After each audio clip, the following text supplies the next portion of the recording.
Hello class 12th.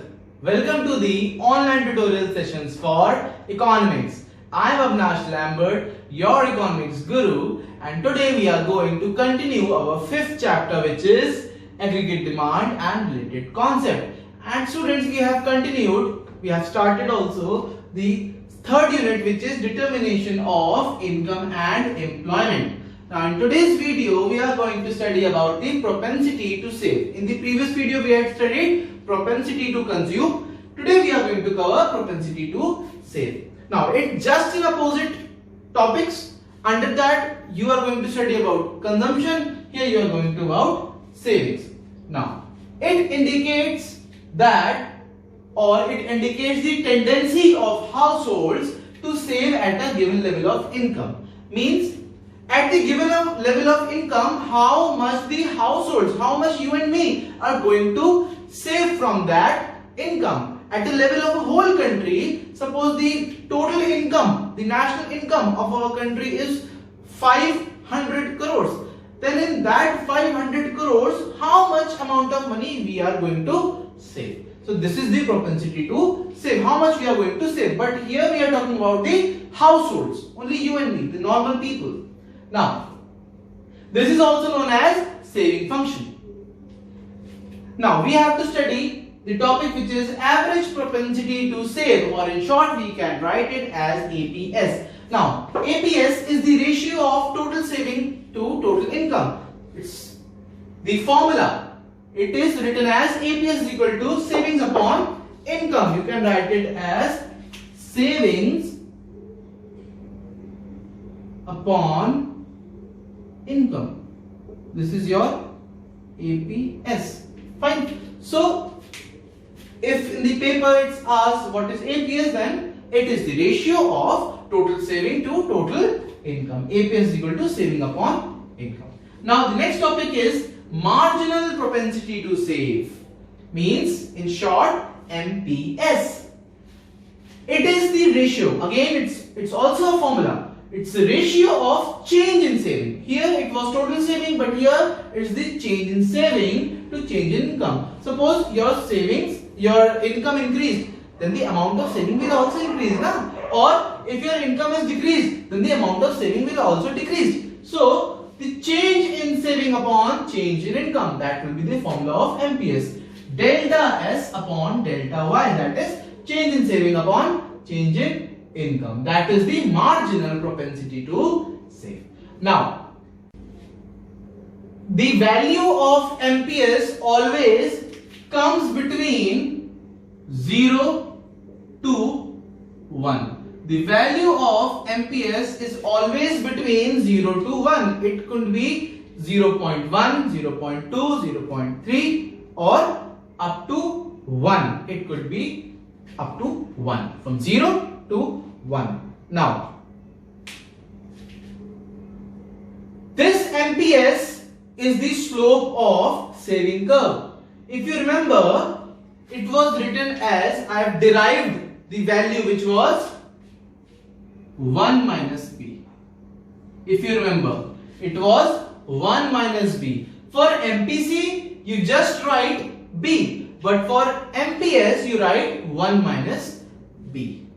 Fine. Now, mathematically it can be derived again, and there are two formulas or two relations which you need to understand, which can be derived mathematically. Now students, in aggregate supply, you remember the formula which was C is equal to, Y is equal to C plus S. If you remember, if Y is equal to C plus S, then you can also say that change in income is equal to change in consumption plus change in saving. If the formula is this, you can write it as this also. Fine. Now, if you divide this value, if you divide it with Y, divide the whole equation with Y, C upon Y plus S upon Y. You can write this divided by Y to all the values. Now, Y upon Y means 1. C upon Y means, you studied in the previous video, C upon Y, the ratio of total consumption to total income, that is APC. APC. And S upon Y, you just know you studied, S upon Y is APS. So you can say that the addition of APC and APS is always equal to 1. So that's your formula. Now one more formula can be derived from here. If delta Y is equal to delta C plus delta S, now if we divide it by, if they divide the whole equation with delta Y upon delta Y is equal to delta C upon delta Y plus delta S upon delta Y.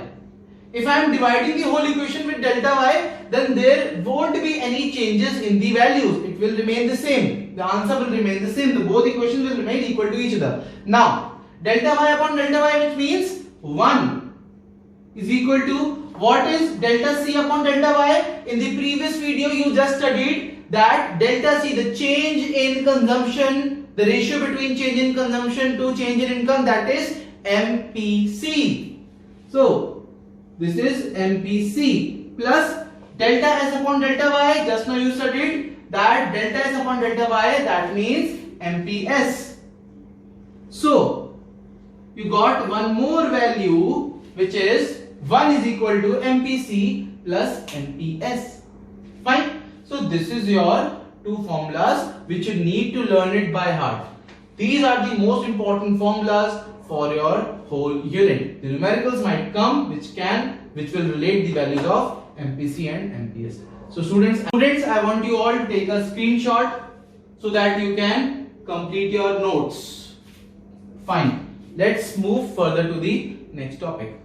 Now, students, we have come to a very important topic. This is the most important topic for your 1 mark question. It could be asked in MCQ or it could be asked as your 1 word or true or false or fill-ups.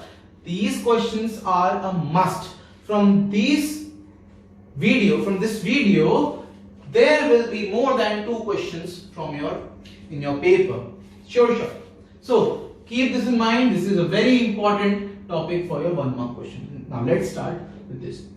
Now they usually ask that, can APC be a negative? Can APC more than 1? Or can APC be equal to 0? Or it could be asked from any of these 4 values. Could be asked as, can MPC be more than 1? True or false? Can APS be equal to 0? So you have to learn it. Now, when we talk about APC, what is APC? APC means C upon Y. Now, can the value of APC can be negative? Can APC be negative? I don't think so. Because consumption, for a negative value, your consumption must be negative. Fine. But your consumption can never be negative, because even at 0 level of income, there is some consumption. So therefore, this cannot be negative. APC cannot be negative. So it's a no. Why? Because consumption can never be negative. Fine. Now, can APC be more than 1? Can APC be more than 1? Yes, APC can be more than 1. Yes, because sometimes consumption is more than income. Fine. Now, can APC be equal to 0? Can APC be equal to 0? For that, your consumption should be 0. If the value of C is 0, then APC can be 0. But there is some autonomous consumption, there is some sort of consumption. That's why it will never be 0. So write it no. And you have to write the reason also, because C can never be 0. Fine. Now let's talk about MPC. Can MPC be negative? Can MPC be negative? What's the formula of MPC? That is delta C upon delta Y. Can MPC be negative? No, MPC cannot be negative. Why? Because lies between 0 to 1. You have already studied that the MPC always lie between 0 to 1. You have studied that. Fine. Lies between. Now, can MPC be more than 1? Can MPC be more than 1? No. Again. Why? Because you have studied that the value of MPC lies between, it lies between 0 to 1. Fine. Now, can MPC be equal to 0? Yes. It lies between 0 to 1. It lies between 0 to 1. Next one, APS.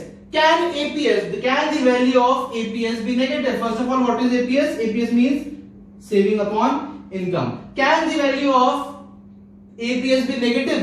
Yes, it can be negative.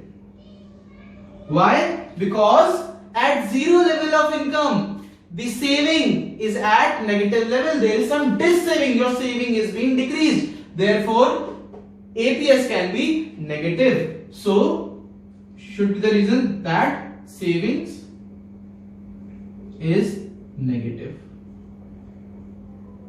Fine. Now, can APS be more than 1? Can APS be more than 1? No. It cannot. Because savings is always less than income. You cannot save your whole income. Therefore, the reason will be because savings is always less than income. Income is always greater than savings. Therefore, savings can never be more than 1. Now, can APS be equal to 0? Can the value of APS be equal to 0? Yes, savings can be 0. Yes, because savings can be 0. There can be some moments in your life when the whole income is being consumed. The level, there is break-even point where consumption is equal to the income, and at that point savings are always 0, and if savings are 0, then APS also 0. Now the last one is MPS. Now students, can MPS be negative? First of all, what is the formula of MPS? That is delta S upon delta Y. Now, can MPS be negative? Can MPS be negative? No, it cannot. No, because we have studied the value of MPS always lies between 0 to 1. Because savings lies between 0 to 1. Fine. Now, can MPS be more than 1? Can MPS be more than 1? No, it cannot. Because it lies between 0 to 1. You have already know that. Fine. So, can MPS be more than 1? No, it cannot, because it lies between 0 to 1. Fine. Now, can MPS be equal to 0? Yes, it can be equal to 0, because we know that it lies between 0 to 1. So students, draw this schedule. This schedule is of worth $1,000,000. You need to understand this whole concept of APC, MPC, APS and MPS. Learn it by heart, because more than one questions of 1 mark will be definitely asked in your board exams from this chart. So student, I want you all to take a screenshot so that you can complete it in your notes. Now students, I hope you have understood each and everything of this video, and students, stay home, stay safe, and see you soon.